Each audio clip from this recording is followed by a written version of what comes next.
recognizing the hero, naming the hero, explaining their story, bringing their story to light, because there's been some absolutely tremendous work from people from all different types of communities around the country. And I feel like in the times that we've been going through, to highlight these amazing, incredible stories, how these people have just acted like above and beyond and have just served their community in the best way possible. I think it's a tremendous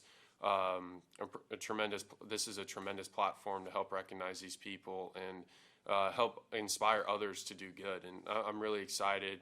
And after the hero is going to be recognized and named after each game, they're going to be getting a pretty cool care package, whether it's a signed jersey, a signed bat, pair of cleats, batting gloves, maybe the home, like if I hit a home run, maybe a home run ball. So whoever the hero is, they're going to have an exciting and really cool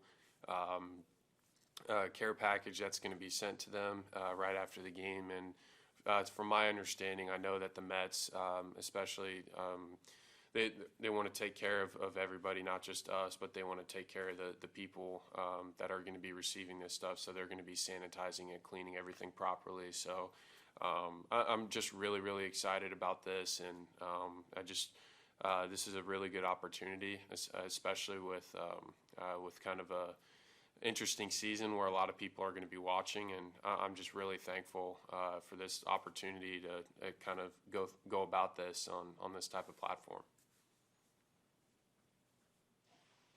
Thank you very much, Pete.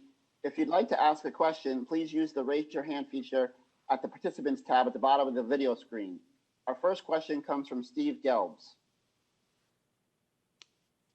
Hey, Pete. Obviously, we know and have seen the level of passion that you have for the game of baseball, but especially as this last year plus has progressed and you've delved further and further into this type of work, to whether it's charity work or recognition for these types of everyday heroes, how much has your passion for those endeavors grown? It's tremendous. Seeing these stories, I'm so thankful for all the people who have been interactive with us, because just reading these stories is so inspiring, and seeing the good that all these people are doing it's truly tremendous.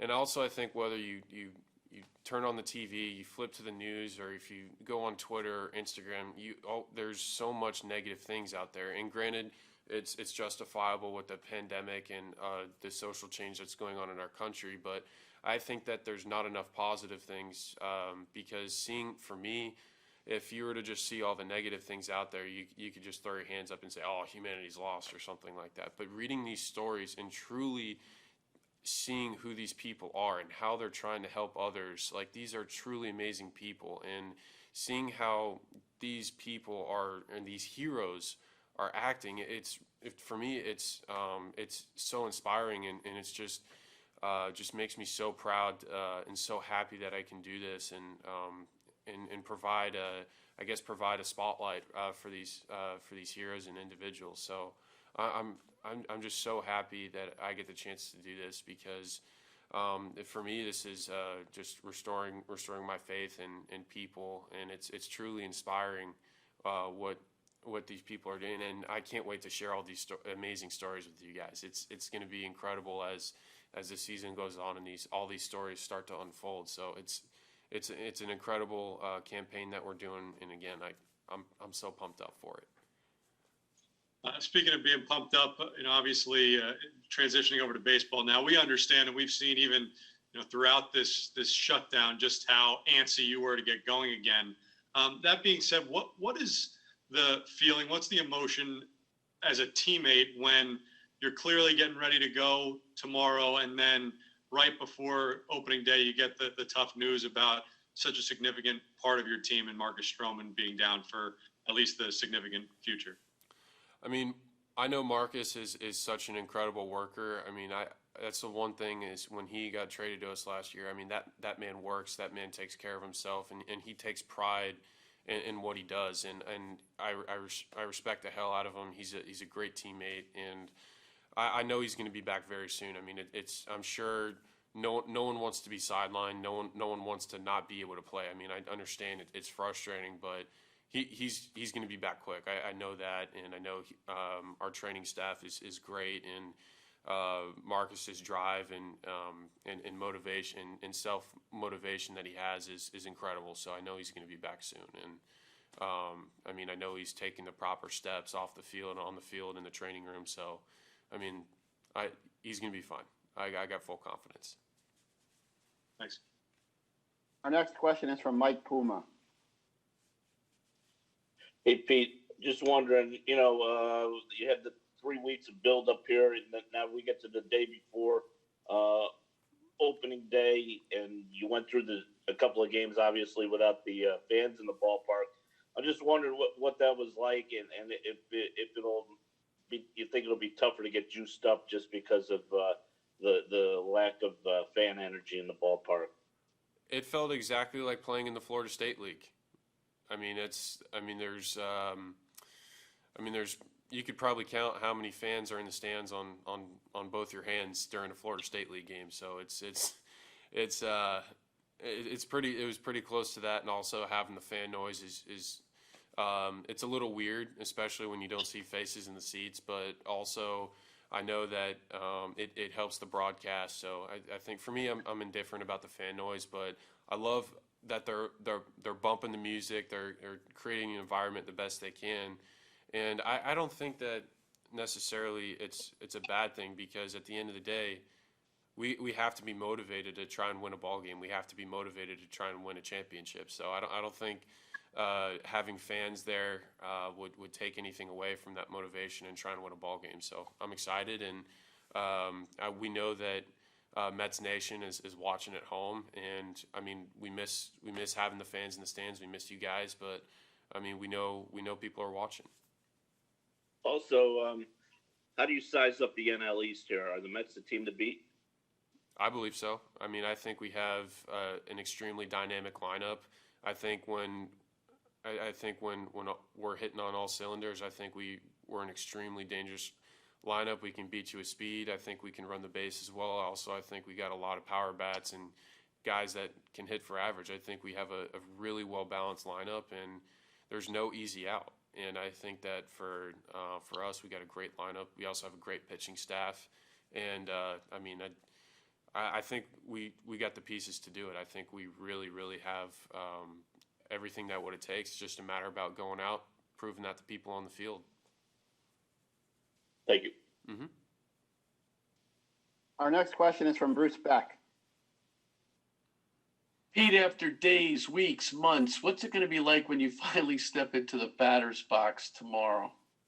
Oh man, that's a really good question. I got to let you know tomorrow, but right now I'm so amped up, and I'm so excited that we're gonna have baseball back, and I feel like this is going to be extremely helpful, not for people just in the baseball industry, like being able to go back to work and do what they love, but also for fans as well. Because for us, I mean, no matter which way you cut it, we're an entertainment business, and I'm really excited also to provide some relief for anybody who just wants to watch a baseball game and enjoy a sporting event. So I'm really excited to just I guess provide entertainment and provide a sense of relief and a sense of normalcy in a way. So I'm excited, and I feel like this season is going to mean a lot to a lot of people. Thank you, Pete. Good luck. Thanks, Bruce. Our next question comes from Justin Toscano. Hey, Pete, hope you're well. When it comes to motivation for this season, I know you guys don't lack it, but how much, if at all, do you think about, the feeling of falling a few games short of the postseason last year after kind of such a good second half run? Well, falling a couple games short, I mean, the way that we ended this season with that walk-off from Dom, I mean, that was probably one of the highest of highs, but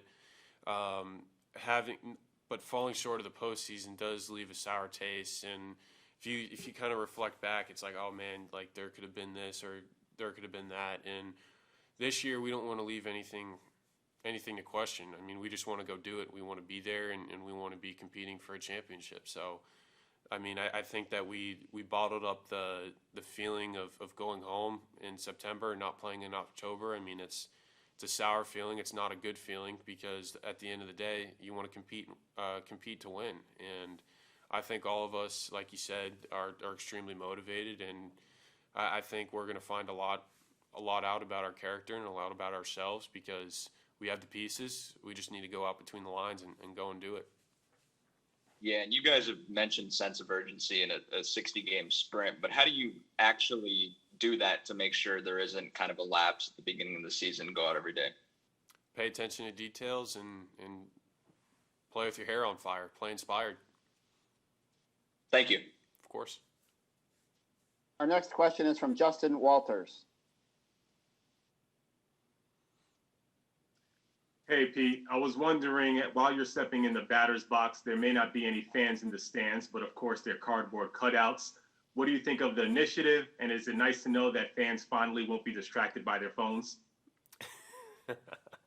Well, you never know because some fans may have their phones out watching the game at home, so you never know. But I mean, it is kind of nice. I mean, I think it's safer because if someone's on their phone at a game and gets hit by a foul ball, I mean, you just hate to see that. I guess this way it's physically safer, but I mean, for me, I'd still rather have people in the stands. But I mean, Mets fans, we miss you, and we can't wait to have you guys back. Our next question is from Tina Cervasio.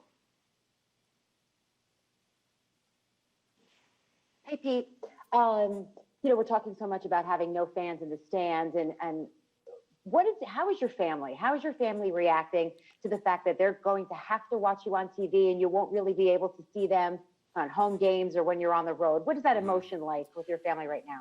Well, I guess so. My parents usually they love coming and carving out time to watch me and my brother play. My brother he plays college lacrosse at Queen's University in Charlotte, and both of our season, or I guess like spring training being cut short, and my brother's season cut short. It's really frustrating because they know how much love that both of us have for our sports, and not being able to come up. It's like they're just happy that I'm able to play and do what I love, but it's frustrating for them not to be there because they love obviously seeing me and seeing me play. So it's but they understand obviously because it's good to stay safe and be responsible because I just hope that everything else starts to open up soon. I hope we start keep going on a downtrend and getting rid of this thing. So I want everyone's season to be opened up. I want kids to go back to school. I want things to go back as much as normal as possible. But obviously, there's a big question mark. But we'll see. But I hope that for a lot of people, having decreased number in cases and things like starting to open up a little bit. New York, we're in phase 4 this week, so it's a good thing. I mean, we're trending in the right direction, and we're just gradually making those steps, but slowly but surely.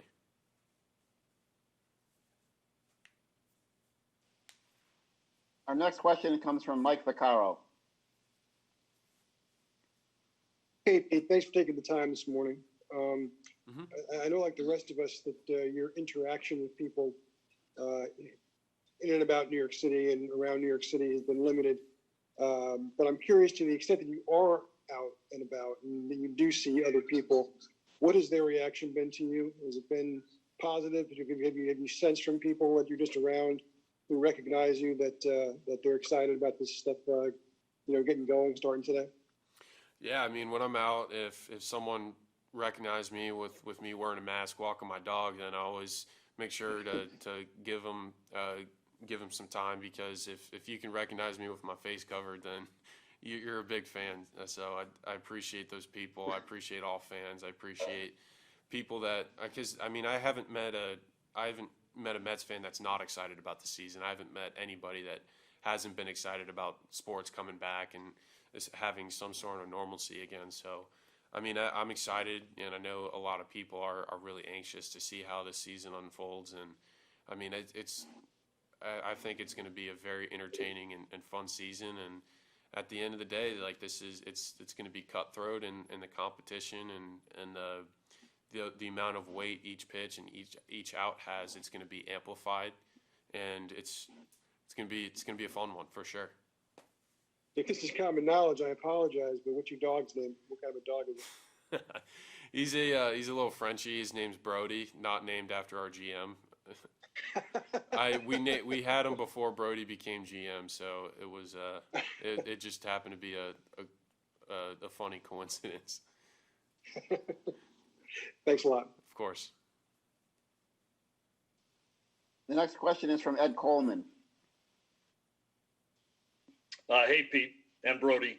When we were talking to Chili yesterday, Pete, he mentioned that the Pete Alonso he wanted to see was the one from spring training last year up until the All-Star break, as opposed to the second half. And he said that he spoke to you about that. Have you tried to consciously keep that in mind over the last 3 weeks to get ready? Oh, for sure. I mean, the way that I worked, I guess from spring training to the All-Star break, I worked the way I worked. It was, I worked so incredibly fine. It's not that I didn't work finely, but having I guess my second half, it was extremely rare to stay the hitter I know I can be, because I'm not going to lie, the record was, I'm not going to say it was a goal I was trying to attain, but I definitely knew it was there, and I definitely knew it was unattainable.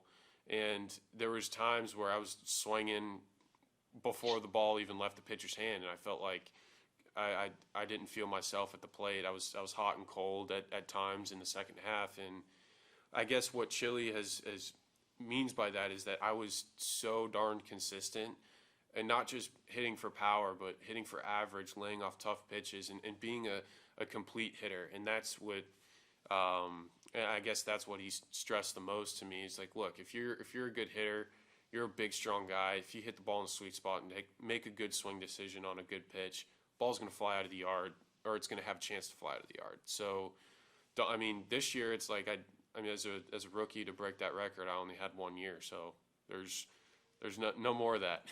So I can I guess kind of reground myself, refocus, take good consistent swings, have a great approach, have a good game plan, and just compete and win.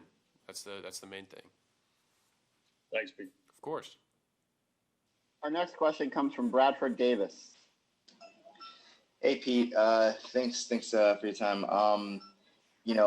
Jumping off, I guess, what our conversation with Shirley Davis yesterday, and your and some of his advice to you about I guess being a more selective hitter. Maybe could you walk through some of the things that you were working on in the off season and even into camp to, I guess, make sure that you're swinging in the zone, you're not chasing pitches that aren't great. I think Chili said hitting bad breaking balls but not good ones. Yep. All that kind of stuff. Yeah. So I guess the main thing for me is really diving into, I guess you can call it like doing your homework. So for me, I watch a lot of video, and basically, because like all of us up here in the big leagues, we have good swings. It's not a lot mechanically. It's just kind of like fine tuning, realizing like, okay, my body needs to be here, hands here. Like there's no necessarily like going back to square one or restarting a building block. It was more of like fine tuning or refining, just working on like the minutia. It's like, okay, so in order to do that, I have to watch video of when I'm going well. And also, how does that translate to pitch recognition and correlating that with the swing? Okay, if I'm swinging at good pitches, my swing is going to look absolutely unbelievable. But if I'm swinging at crap in the dirt or above my head, my swing is going to look terrible. It's because I'm swinging at bad pitches, and it's a matter of being in sync, staying on time, and keeping a good rhythm. And for me, video helps a lot because I'm a pretty visual guy. I'm a visual learner. I like to see things before I really get to do them. So, and also I'm a big video prep guy, especially with studying opposing pitchers. And for me, if I didn't have the amount of video and resources that we have for improving, then I don't know if I'd be the hitter I am. So I utilize all my resources to the best of my ability, so I can be prepared for the test, which is the game against the starter that day and the relievers that are likely to come out of the pen. Is there anything new that you added to that regimen, whether independently or through, or from Chili's advice to, I guess, continue to improve your game there? I wouldn't necessarily say that there's anything new. It's just a matter of just concentrating on what I do well and trying to elevate myself. And I guess being more prepared, and I feel like experience is great for me, because last year it was my first rodeo. And this year I can study guys based off of a sample size, and I can really try and lock in on how they're trying to get me out over the course of the year. And I can use that experience and use that sample size to my advantage, and have a better understanding of how I'm getting pitched and how they're gonna try and expose me. So I think that for me, I think having that greater sample sizes, or a whole year of sample at bats and pitches, I think is awesome. So I'm going to use that to my advantage in my prep work, and I guess right after I go home off the Zoom call, I'm going to be studying pitchers. I'm going to be studying the Braves. Nice. Thanks, man. No, of course. Our next question comes from Jerry Beach. Hey, Pete. A lot's obviously happened since the last time you guys played a game that counted. Is the anticipation for tomorrow and opening day any different beyond the fact that it's taking place in late July instead of early April? I mean, I guess the only thing that changed is immediately you fast forward. I guess once you hit fast forward, now everybody's in that August, September mindset, like in that playoff push mindset, because if you can really capitalize on games during those times in a 162 game season, most likely your team's going to advance to the playoffs, or you're going to put yourself in a really good position for the playoffs. So now everybody's been playing 500 baseball, and August and September is going to be the separator. And whoever, I guess it's kind of more so true in the 162 as well as it is here. I guess whoever plays the best baseball in August and September, they're gonna go to the playoffs. Pete, thank you very much for your time this morning. Of course. Thank you, guys.